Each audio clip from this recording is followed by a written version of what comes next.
Bəzən toksik bir münasibətin bitir, sən fikirləşirsən ki, hər şey artıq əladır və sən sağalmısan.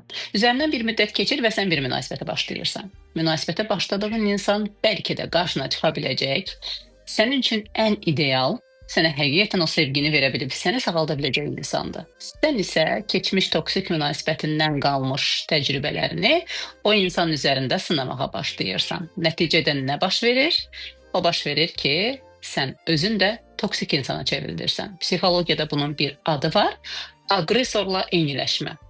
Anna Freydin təbirincə desək, biz çətin situasiyalarda, yəni incidildiyimiz və qorxmuş olduğumuz situasiyalarda bizi incidən insana bənzəməyə başlayırıq. Onun o davranışlarını gözümüzdə ideallaşdırırıq. Şüuraltı olaraq ideallaşdırırıq. Daha doğrusu bunu heç bilmirik. Yəni soruşsan birisindən deyəcək ki, mən elə aqressiv, elə toksik bir insan olmağı əsla istəməmişəm. Bunu biz istəmirik. Bunu şüuraltımız bizi müdafiə eləmək üçün istəyir. Nəticə olaraq da biz başqa insanlarla münasibətə başlayanda toksik insan oluruq avtomatik. Bizim bu toksik davranışımızı başqa bir adla kondisionallaşma adlandıra bilərik. Yəni, əgər bir insan sevgini ağrı ilə, diqqəti manipulyasiya ilə təcrübə eləyibsə, onun beynində bu reaksiyalar birləşir. Növbəti dəfə, əgər birisi ona sağlam və sakit bir münasibət təklif eləyirsə, insanın beynində davamlı bir şübhə və maraqsızlıq olacaq bu münasibətə qarşı. Çünki buna heç vaxt təcrübə eləmirik bu şəkildə. Və başqa bir şəkildə də adlandıra bilərik bunu.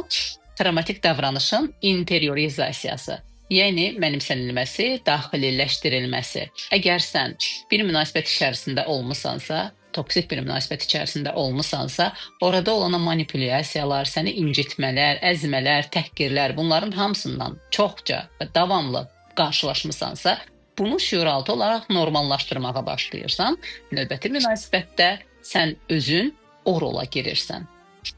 Sanki mən əsla münasibətlərdə toksik insan olmadım dediyini eşidir kimiyəm. Dahilərdən birinin belə bir sözü var, deyir ki, bütün insanlar insanların insanlığının öldüyündən şikayətlənir. Amma heç kim özünü o insanlar sırasında görmür.